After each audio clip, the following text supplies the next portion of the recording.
So you've got Tony Watt on a pre-contract. Is there any sign or possibility that he might be joining you this month? And what would need to happen in terms of maybe players leaving for that to take place?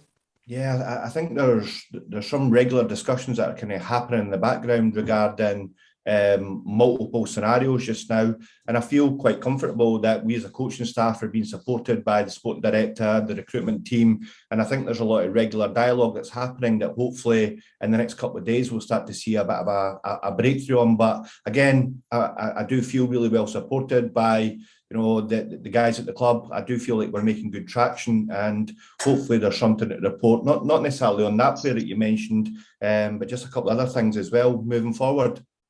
I was just wondering if he might be in place for the game against St Mirren on Tuesday.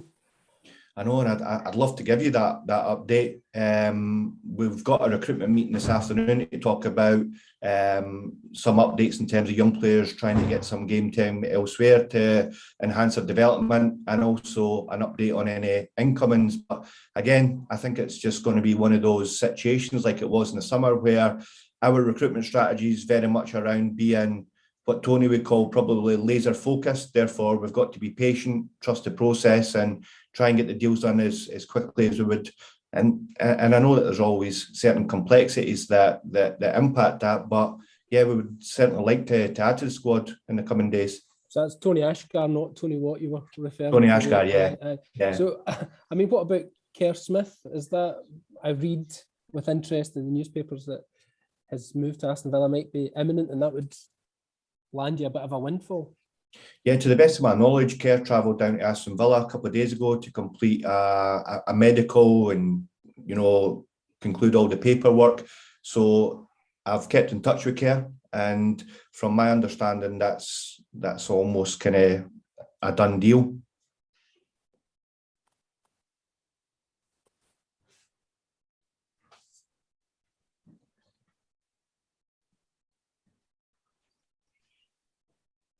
Tom, can you hear me? Hear you fine? Aye, sorry, I went quiet there. What is the attributes Tony Watt's going to bring to Dundee United?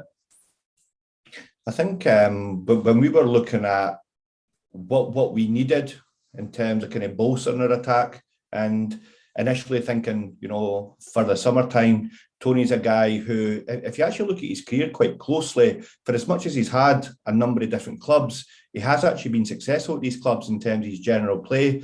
He's now at a stage and age of his life where he actually understands who he is as a player, what he wants out of his profession, and he appears to be in a very rich kind of running goal scoring form. So I think the key thing for me is that he complements what we already have in the building. He actually enhances what we want to do in terms of a style of play, and I think that there's a personality and a presence that complements, like I said, what's already in the building. So in the summertime, we're excited to have him, but we also recognise that he's still someone else's player just now, and that's the way it's going to be until I'm told differently.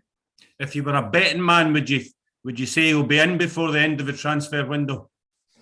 Yeah, thankfully I'm not a betting man, so I'm not entirely sure. But again, these situations are very fluid, and I'm now in a situation where I'm getting updates on, probably twice a day just now on a couple of different moving parts. So it's just trying to stay on top of everything, because I think we're now very clear after being in the job for 6 months about where the next part of the evolution of the squad needs to happen. I have a lot of belief in the players that are still in the build. Even today, we've had the healthiest training numbers in competition for places that we've had for the best part of 2 or 3 months. So I've got enormous belief in the squad that I've got just now, and really looking forward to the game starting back up. In terms of the squad, have you got a full squad for the game?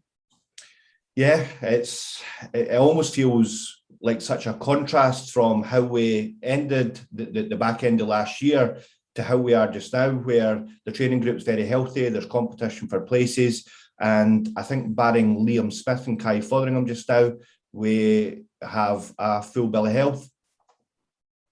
Cheers. Tam, I was going to say, obviously, you've got a big goalie coming. Carson's away to down the road, let's say, not dwell on him. Is he coming in to be competition to Benji from the off? Are you looking to him to really challenge for that number one spot, or is it more with a view to being the number one next season?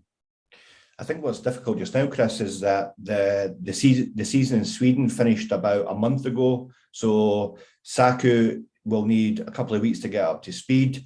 And also on the same token, Benji Siegrist has been tremendous for this football club for the best part of a few years and is still performing really consistently well. And I think in terms of bringing Saku in, again, we spoke to Trevor a couple of months ago, and there was a couple of different things that we were supporting him with at the time. And he's a goalkeeper of real pedigree who needs game time. That's given us enough time to go and identify and actually bring Saku to the football club. But you can see already that Saku's a guy that's here to push. He's a Finnish international. He was the Swedish goalkeeper of the season in the league. So naturally, when he gets up to full speed, he's going to want to push Benji to his full capabilities. And that could only be healthy for the group, because Benji's a top goalkeeper. He's still got improvements to make. And again, that can all be for the benefit of the team.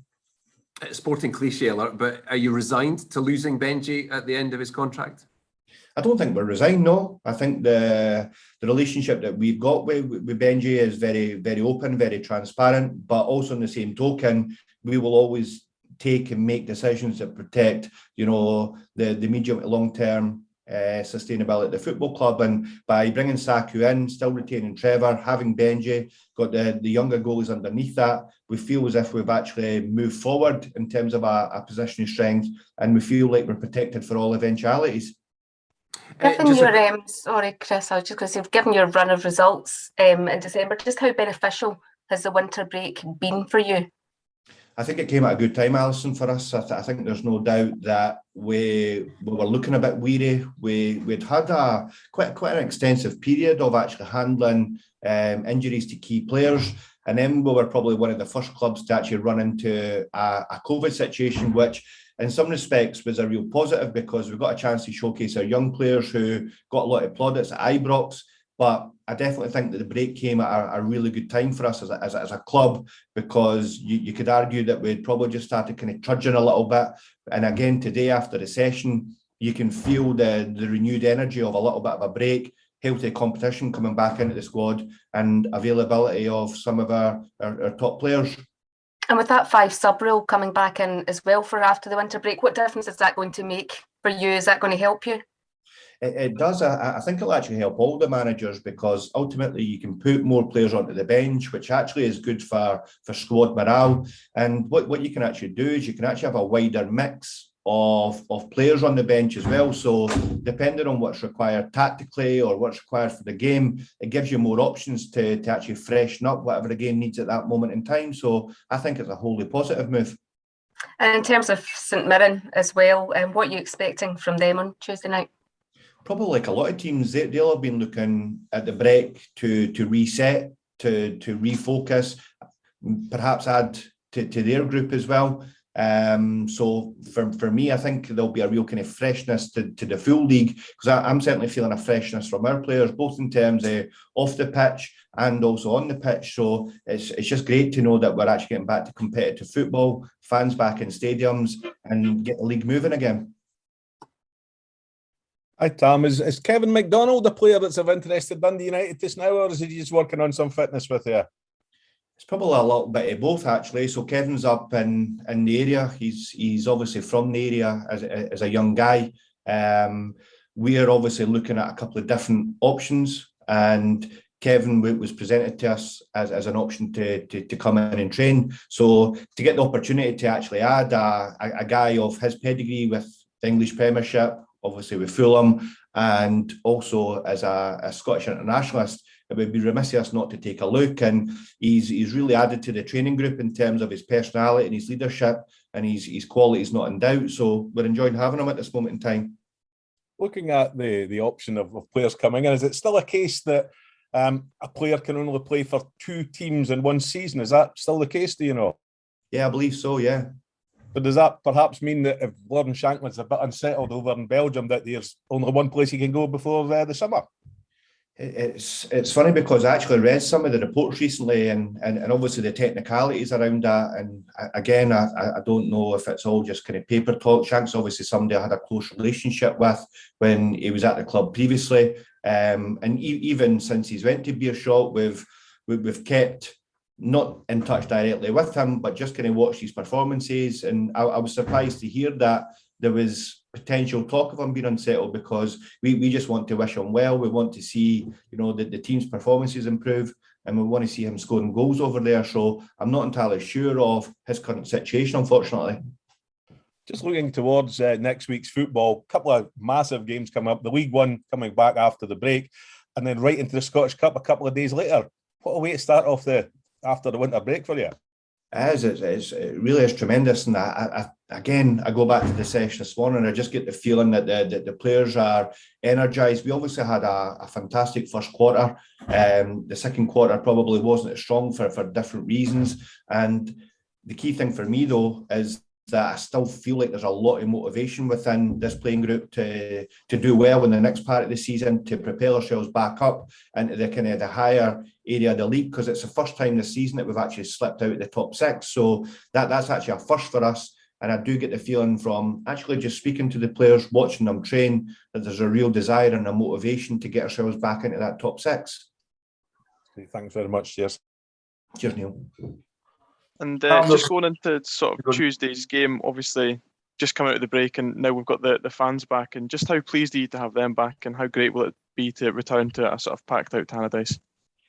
Yeah, really pleased, Dale. I think, like everyone, I was probably nervous at looking at some of the headlines that potentially it was going to be a prolonged situation, but to know that we've got full stadiums, or the opportunity for full stadiums to come back to Scottish football, I think it's exactly what Scottish football needs. I sense that there's an excitement for fans to return, and it adds to the motivation and the support that we will need if we want to kick on in the next part of the season. And just the kind of last question for myself, obviously before the break, it's been mentioned the team were kind of struggling a little bit for form, and in that run kind of only was, I think it was one goal in the last five. So is that something that's been a sort of major focus to you while the team's kind of been away from playing football and just getting the team back ready? Yeah, definitely. And I think that little period of stillness, if you like, over the winter period actually allowed us to do an evaluation of our attacking play. And I think we'd actually concluded that we actually created 99 meaningful chances over the first 6 months of the season. Yet we haven't obviously had a great return on goals. And I think what we've seen in the first quarter, Dale, is that we won a lot of games 1-0. The second quarter we lost, a number of games by 1-0. But I definitely think that period of reflection analysis has allowed us to really hone in on who and what we are at our best. And again, it's no surprise to actually again say that when you see all your best players available in training, that gives you a lot of confidence that we can return to that really quickly. Cheers. Tom, there's a lot of forward-thinking impetus about the club right now, both on and off the park, and I'm assuming the message is there's a lot more to come, both in terms of the transfer window and on the pitch. Definitely, and I think obviously when the transfer window opens, at times it can be a little bit of a distraction. I think that's where I'm fortunate in the sense that in terms of the sporting director, head of recruitment and all the support staff, I can just focus on coaching the players, developing the style of play, giving opportunities to young players. And like I said, the return of the players this week has actually given me a lot of confidence that they've returned in order to help improve our performances and our form and hopefully results as well. Positivity and